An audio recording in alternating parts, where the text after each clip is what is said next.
On the next two release actions basically follow the form and function of the sixth and the eighth releases in our normal curriculum.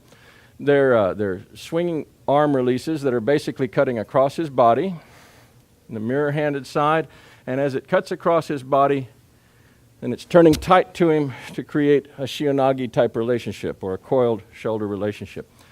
The difference, the two main differences that I've observed in looking at this work is one is that he goes ahead and supports it with his second hand so that he has firm control all the way up to the lock. So if I do this with just a single hand, I become kind of dependent on this grip, which may or may not hang out with me.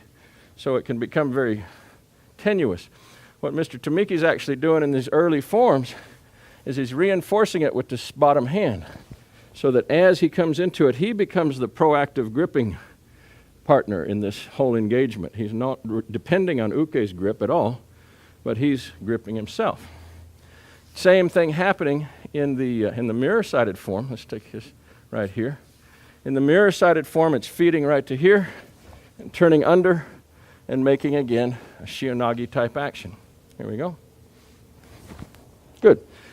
The other thing I've observed, too, is that if he's coming end-on at me, right here, square to the camera, right, that the actions in which Mr. Tomiki's making these turns are happening in a tight shear. It's happening right along the guy's edge of his body.